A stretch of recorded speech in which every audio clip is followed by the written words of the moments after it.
Welcome back to the garage. In this video we're going to do another quick little fix on the GSX-R 1000. You might be wondering what could possibly be left to fix on this bike. Well, let's check it out.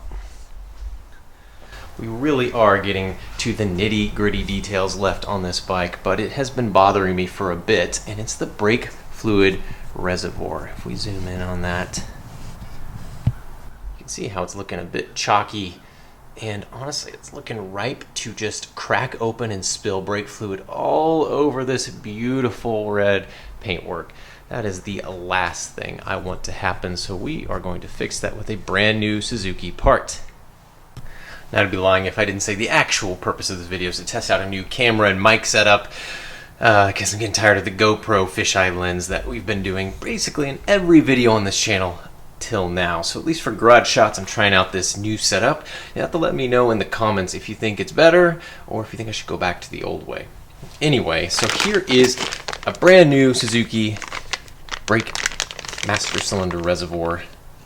Now, there's a lot of aftermarket options out there that look basically the exact same, but I was shooting for quality over price on this one. This thing was about 50 bucks, but should be good to last the life of the bike. Hopefully. I'm not sure what caused this other one to deteriorate like it did.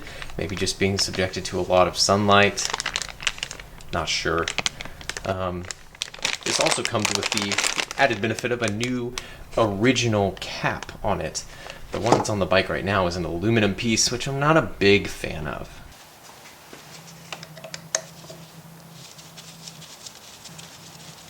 This is clearly one of the simpler jobs you can do on a motorcycle, but still satisfying in the end. There's that aluminum cap. Just kind of some eBay tat, to be honest.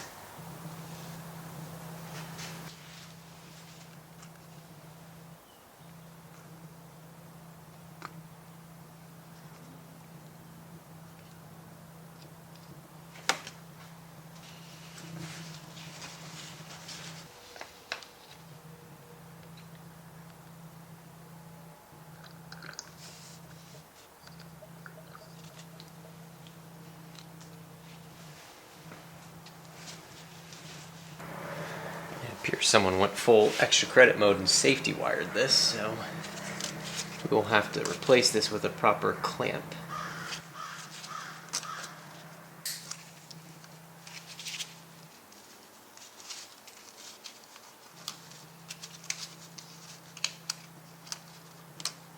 Fun. Of course, with this bike basically being all aftermarket, bolts that hold the reservoir in place are in less than perfect locations, but it'll be all right.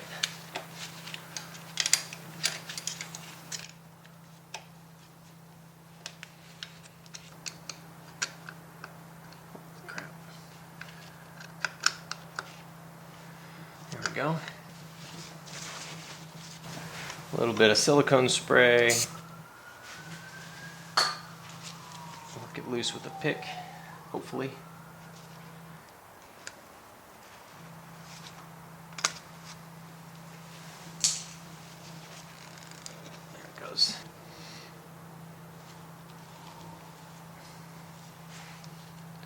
I'll go swap over this bracket and get the new one in. Before we do that, let's put a proper hose clamp on there.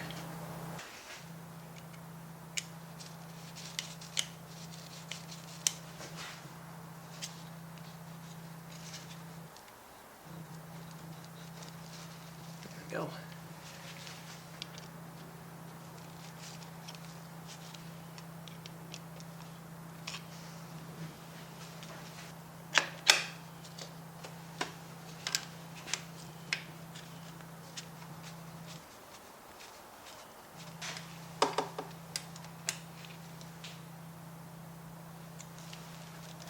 Alright, that is sturdy and on there. There we go, it's up and down. Very nice.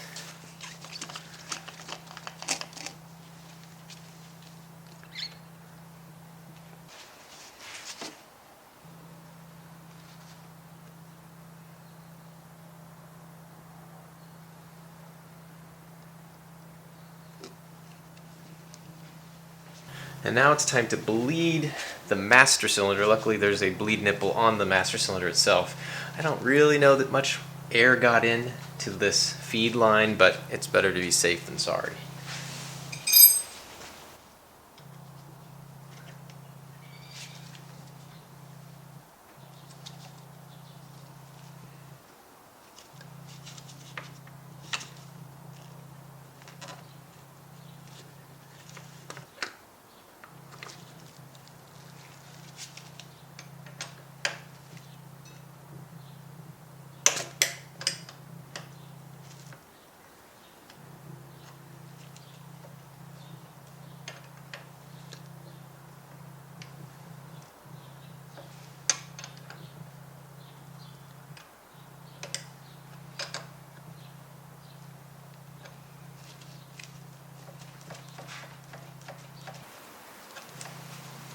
All right, that feels pretty good.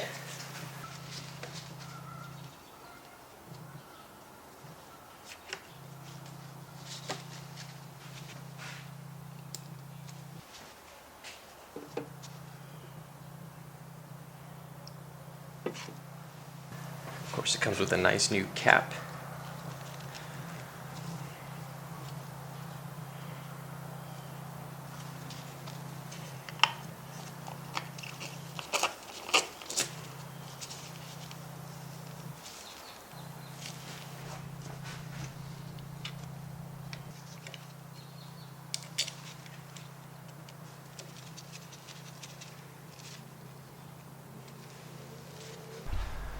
Alright, that looks much better in my opinion. Doesn't look like it's about to shatter and dump brake fluid all over the front end of the bike. And you don't have that goofy aluminum cap. You have the proper warning label plastic cap, which for me, I love that kind of original appearance. I like subtle aftermarket things, but I like to keep warning labels in place. There you go. All done. The Ducati is probably the next bigger project that I have coming. Again, I need to do something to that rear end. The eccentric adjuster needs to be lubricated, and I can't get the rear axle out, so I have to take the swing arm out, lubricate all the swing arm pivot points, and probably press out that axle, replace the bearings in that hub. It's gonna be a big job, but keep an eye out for this bike. Then I've got some parts coming for the Nissan Versa that maybe I'll get around to taking a video of. Nothing too crazy there. And the Vespa. It's got parts coming from Germany that are stuck in customs right now. Hopefully, I will get them in the next couple weeks so we can start in on that big overhaul as well. But that is all for this video. I'm going to try and get more videos out in 2025. Just have taken a bit of a break, but I'm going to see if this new camera setup works for making a little higher quality videos, and we'll just go from there. Otherwise, thanks for watching, and we'll see you all again soon.